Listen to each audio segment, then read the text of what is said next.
আনসারকে দিয়ে যে খেলা শুরু হইলো তাতে বোঝা যায় পতিত সরকারের সেনাপতিরা এখনো সবল এবং সক্রিয়। এই আনসার কাণ্ড একটা কিন্তু ওয়েক আপ কল প্রফেসর ইউনূসের সরকারের জন্য। সরকারের সব স্তরে হাসিনার লোকজনদের না বাইর করে দিলে এই অনিশ্চয়তা এবং স্থবিরতা কাটবে না। আমি এটা ক্রমাগত বলে আসতেছি, সুপ্পু থেকে শুরু করে হাসিনার নিয়োগ দেওয়া ব্যক্তিদের বাইর করে না দেওয়ার ফল আমরা পাচ্ছি এবং পাইতে থাকবো। এর আগে শীর্ষ আদালতের মাধ্যমে কু করার চেষ্টা হয়েছিল, আগামীতে এই ধরনের চক্রান্ত চলতেই থাকবে। কেউ যদি মনে করে থাকেন পরাজিত ফ্যাসিস্টরা এবং তাদের প্রভু ভারত সবকিছু মেনে নিয়ে বসে থাকবে, তাইলে কিন্তু বোকার স্বর্গে বাস করিচ্ছেন। ওদের ফেলে যাওয়া জঞ্জালগুলো সমূলে সাফ করেন।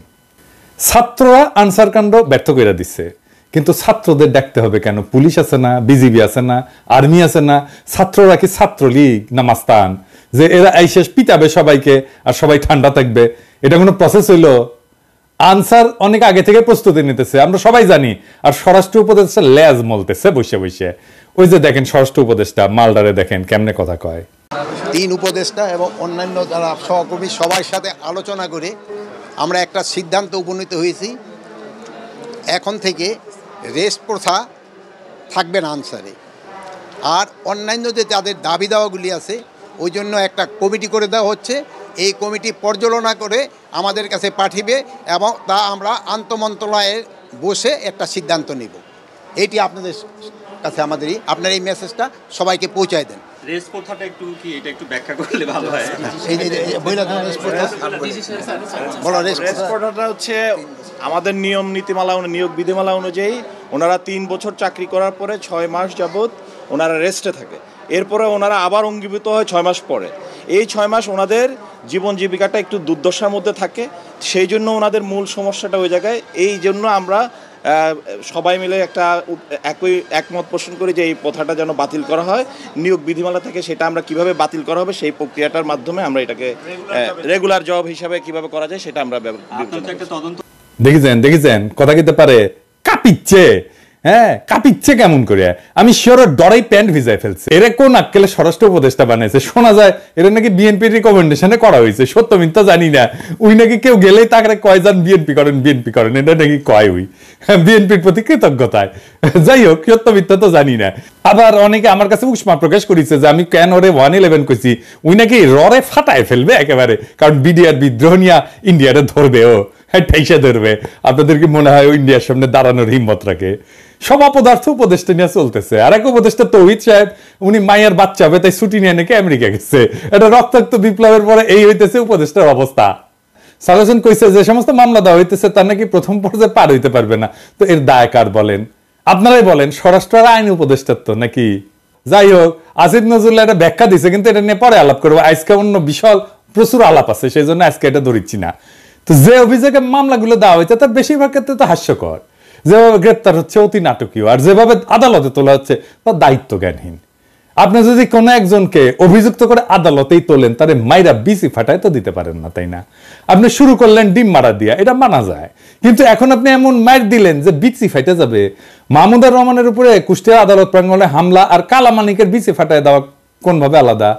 আসিফ নজরুল কইছে দুটো নাকি আলাদা। আলাদা না, দুটো একই জিনিস। অগ্রজ সাংবাদিক মাহমুদুর রহমান সাহেব, উনাকে আদালতে কি নির্মম ভাবে রক্তাক্ত করা হয়েছিল, তখন আপনারা সবাই কি প্রশ্নটা করেছিলেন? আপনাদের টিভিতে কি এই নিউজটা দেখাতে পেরেছিলেন?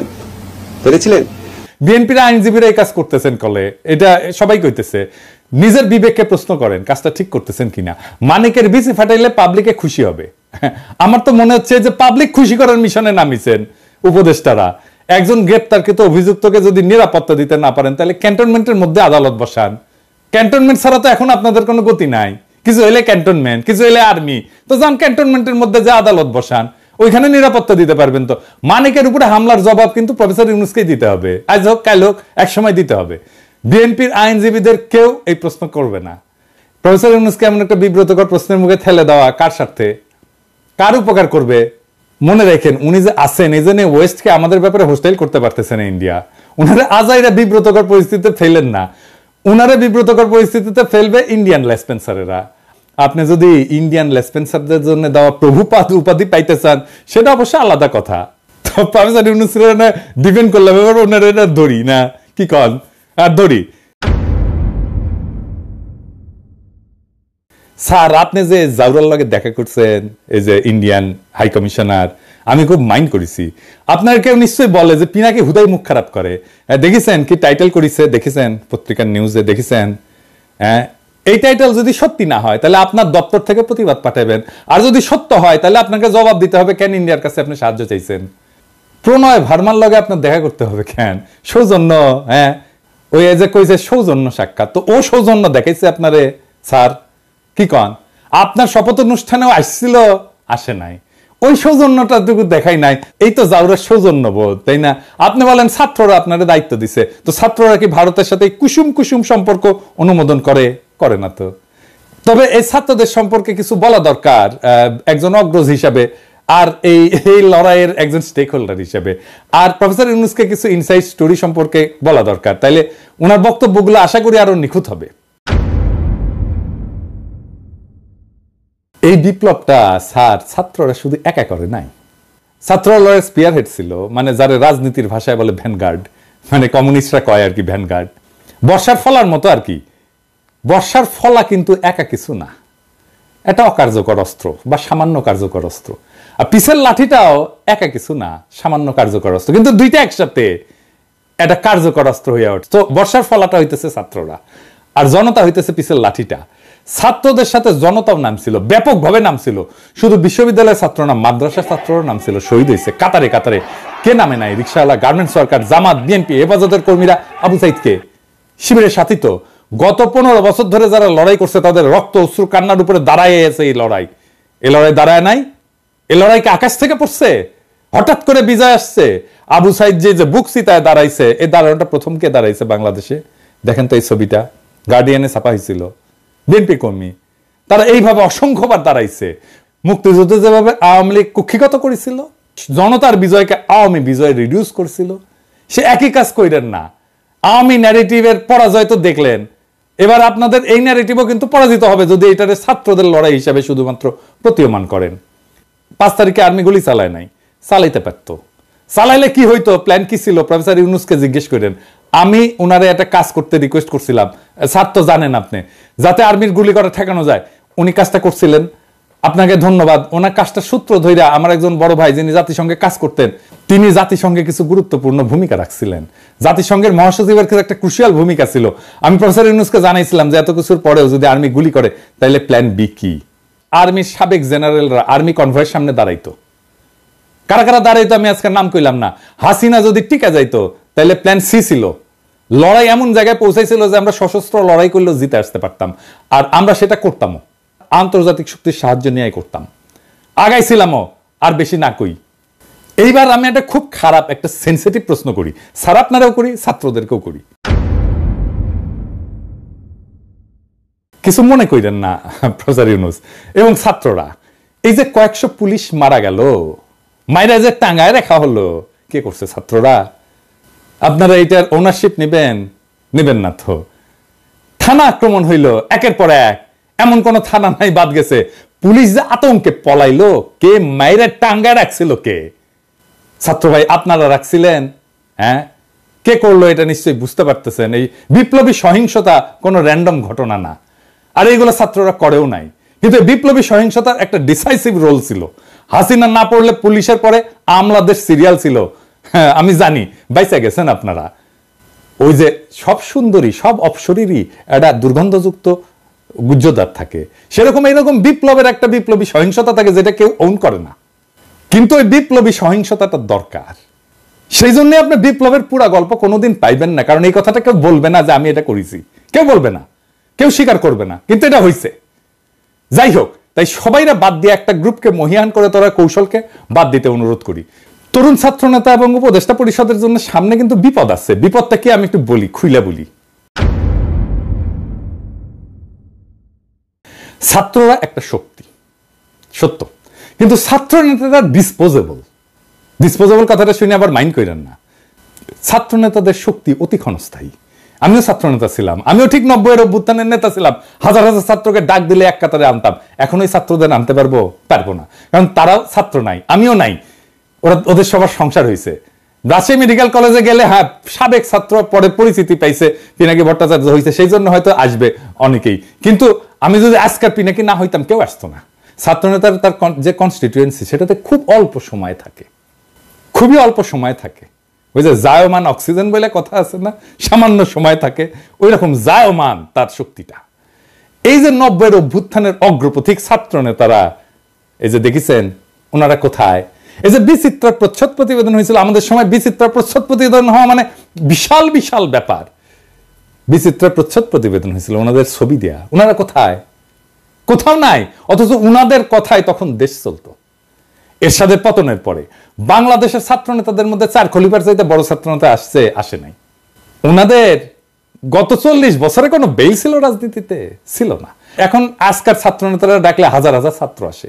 ঠিক 5 বছর পরে ওই ছাত্র ইউনিভার্সিটি থেকে বাইরে গেলে সেই একই বাগানে আসবে নতুন কুড়ি। শুধু সেই সেদিনের মালি থাকবে না, ছাত্র রাজনীতি কফি হাউসের সেই আড্ডা, বুঝাও, এটা থাকে না। বারবার ছাত্রদের সামনে আইনা জনতাকে যে সামনের কাতার থেকে পিছে ঠেলে দেওয়া হইতেছে, তার সবচেয়ে বড় ভিকটিম হবে ছাত্ররাই, ছাত্র নেতারাই। তারা শক্তিহীন হইয়া পড়বে।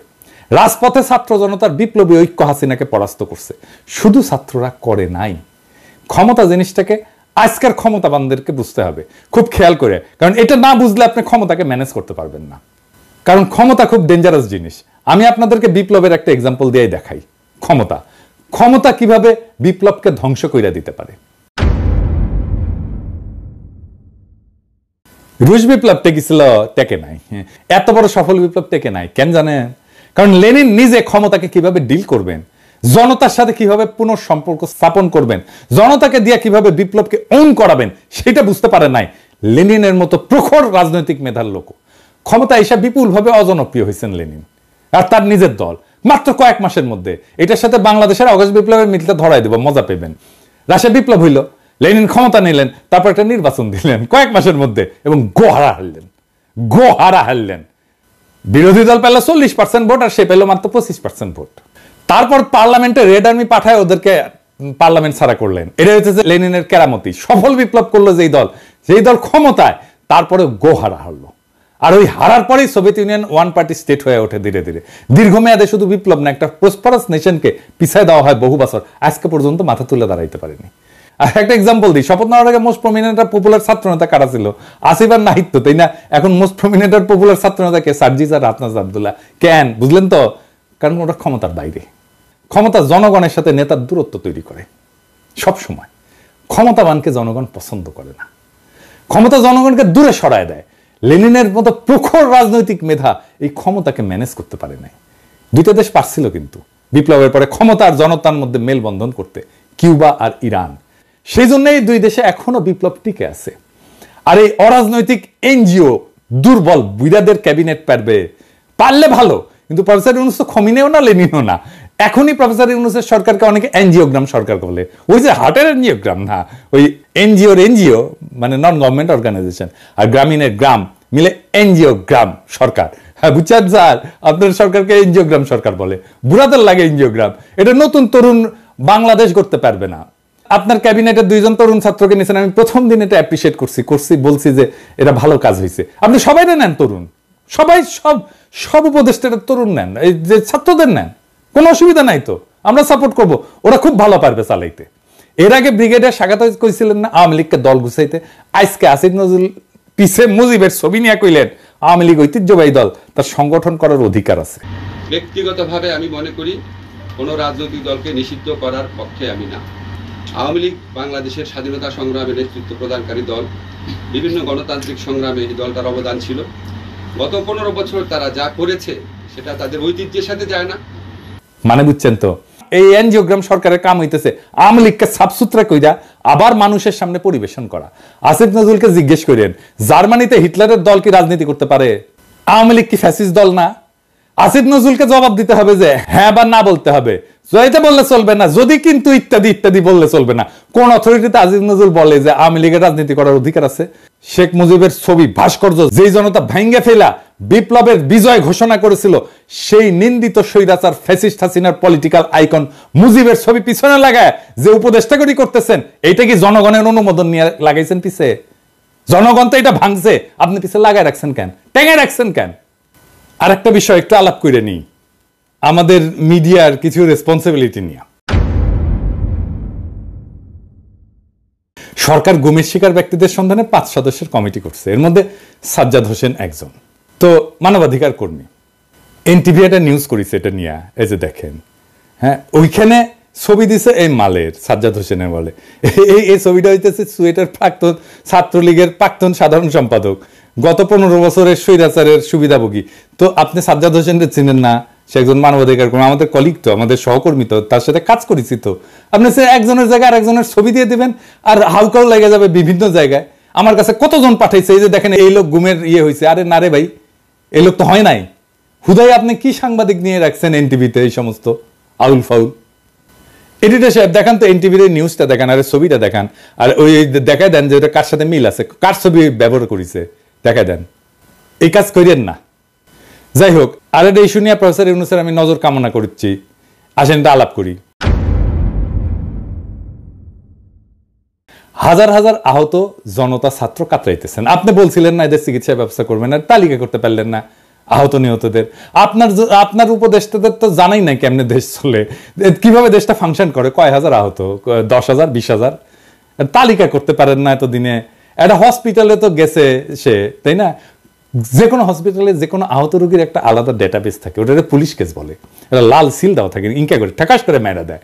তো এই পুলিশ কেসগুলোর তথ্য নিয়ে রোড ট্রাফিক অ্যাক্সিডেন্ট, সাপে কাটা আর বিষ খাওয়া, এই 3 ধরনের রোগী যদি বাদ দেন 18 জুলাই থেকে 5 আগস্টের, তাহলে আহতদের পূর্ণাঙ্গ তালিকা পেয়ে যাবেন। ওখানে ঠিকানাও থাকে, ফোন নাম্বারও থাকে। 1 সপ্তাহের কাজ, আর একটু ভ্যালিডেট করে 1 সপ্তাহ, ম্যাক্সিমাম 1 সপ্তাহের কাজ। দেশ কেমনে চলে এটা জানেই না, এইগুলারে আপনি উপদেশটা বানাইছেন। তো বানাইছেন, বানান ছাত্রদের বানাইতেন, সবগুলোই ছাত্র নিতেন, খুব ভালো কাজ করবে। আমি প্রথমে 2 জন ছাত্র বানাইছিলেন উপদেশটা, আমি কইছিলাম এটা ভালো কাজ করেছেন, আর সবগুলোরে নিতেন ছাত্র, কোনো সমস্যা ছিল না। তো যাই হোক, এই আলাপে শুধু ছাত্র না, ছাত্র জনতার এই বিপ্লবের অংশগ্রহণ নিয়ে কথা বলছি। তো আমি শহীদদের নিয়ে এপিসোডে মাঝে মাঝে শেষ করতাম। আজকে আমি যারা নিয়ে কথা বলবো সে শহীদ কিনা জানি না, কিন্তু এই আন্দোলনে সে একজন নিখোঁজ ব্যক্তি। আসেন তারে নিয়ে একটু কথা বলি। ইয়াসিন আরাফাত একজন দরিদ্র শ্রমিক, রাজধানীর ঢাকার কুড়িল এলাকায় ইঞ্জিন মেকানিক হিসেবে কাজ করতেন। একই এলাকায় ফুচকা বিক্রি করতেন বাবা আবুল কালাম। গত 18 জুলাই বিকেল ইয়াসিন আরাফাত বাবাকে ফোন দিয়ে বলে, বাবা আমি খুব বিপদে আছি। এরপর ফোনের লাইন কেটে যায়। ওই ঘটনার 1 মাস পার হলেও ছেলের সন্ধান পাননি আবুল কালাম। সন্তানের খোঁজে বিভিন্ন জায়গায় ঘুরে বেড়াচ্ছেন। অন্যদিকে নিখোঁজ থাকার পর অনেকে ফিরতে শুরু করেছেন পরিবারের কাছে, কিন্তু ইয়াসিন আরাফাত ফেরেনি। কেউ তার খোঁজ নেয়নি, কেউ ফেসবুকে লেখেনি, তাকে নিয়ে কোনো পত্রিকা স্টোরি করেনি। করবে কেন? সে তো আর এলিট না, নিতান্তই সাধারণ শ্রমিক, যারা কোনো প্রতিদানের আশা ছাড়াই লড়াইয়ের মাঠে নেমেছিল। কোনো কোটা না, কোনো চাকরির ন্যায্যতা না, নিতান্তই সে হাসিনার নির্মম শাসনের বিরুদ্ধে, ছাত্রদের উপরে চলা নির্মম ফ্যাসিস্টের আক্রমণে বিক্ষুব্ধ হয়ে পথে নেমেছিল। সম্ভবত তার জীবনটাও দিয়ে দিয়েছে।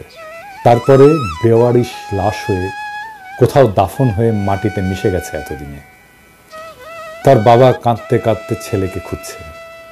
তার কান্নাও একদিন শুকিয়ে যাবে। বিপ্লবের এমন অসংখ্য শহীদ অগোচরে থেকে যাবে। এইসব জানা অজানা অসংখ্য শহীদদের রক্ত মারিয়ে যারা ক্ষমতার মসনদে বসলেন, তারা এই ফ্যাসিস্টকে সাফসুতরো করে আবার আমাদের পরিবেশন করবেন। হাসিনার অনুগতদের দিয়ে প্রশাসন চালাবেন। পিছনে ফ্যাসিস্টের আইকনের ছবি ঝুলিয়ে একটুও গ্লানিতে ভুগবেন না। ইয়াসিন আরাফাতের বাবা আবুল কালামের জীবনটা এক অসীম দুঃখে ডুবে গেছে। প্রত্যেকদিন সকালে হয়তো তিনি ঢাকার কুড়িলে যান, যেখানে একসময় তার ছেলে ইয়াসিন আরাফাত কাজ করত। পুরনো স্মৃতির টানে তিনি প্রতিদিন সেখানে যান, যেন অলৌকিকভাবে ছেলেকে দেখতে পাবেন হঠাৎ। কিন্তু ইয়াসিন আরাফাত ফেরে না, আর কোনোদিন সে ফিরবে না। আবুল কালামের চোখের পানির কোনো শেষ নেই, সেই জন্যই তিনি কাঁদেন, অবিরাম কাঁদেন। তিনি জানেন যে তার কান্না কখনোই শেষ হবে না। প্রত্যেকটা দিন তাকে মনে করিয়ে দেয় তার ছেলে আর মেয়ে। কিন্তু তবুও তিনি আশা ছাড়েন না। ছেলের খবর পাওয়ার আশায় দিন রাত কাটান। এদিকে ক্ষমতার খেলার মঞ্চে এই সাধারণ শ্রমিকের আত্মত্যাগ কোথাও স্থান পায় না। অন্যদের মতো ইয়াসিনেরও কোনো স্বীকৃতি নেই। তার জীবনটা যেন একটা নিষ্ফল স্বপ্নের মতো। তার বাবা আবুল কালাম নিজের চোখের জল দিয়ে সেই স্বপ্নকে কবর দিয়ে যাচ্ছেন প্রত্যেক দিন। কিন্তু এই নিঃশব্দ কান্নার মধ্যেও আরেকটি আগামী বিপ্লবের বীজ রোপিত হয়েছে। ইয়াসিন আরাফাতের রক্তের ফোঁটাগুলো সেই বীজের জন্যে জল হয়ে থাকবে। হয়তো একদিন, অনেক অনেক দিন পর, এই রক্তের রঙে রঙিন হয়ে, এই রক্তের রঙে রঙিন হবে নতুন একটা ভোর। ইয়াসিনের মতো অজানা শহীদদের রক্তেই ফুটে উঠবে সেই ভোর, যা সত্যিকার স্বাধীনতার আলোকে আলোকিত। ততদিন পর্যন্ত আবুল কালামের চোখে থাকা আশা হয়তো ম্লান হবে না, কারণ তার ছেলের আত্মত্যাগ সেই দিনের বিপ্লবীরা ঠিকই স্মরণ করবে, যে বিপ্লব এক এলিটের হাত থেকে আর এক এলিটের হাতে ক্ষমতা হস্তান্তর করবে না। এভাবেই অগণিত শহীদের আত্মত্যাগ একদিন ইতিহাসের পাতা জুড়ে লেখা হবে। আর তখনই হয়তো আবুল কালামের চোখের জল একটু থামবে এবং তিনি জানবেন যে তার ছেলে কোনো অচেনা ইতিহাসে হারিয়ে যায়নি, বরং সেই ইতিহাসের অংশ হয়ে বেঁচে আছে। ইনকিলাব জিন্দাবাদ।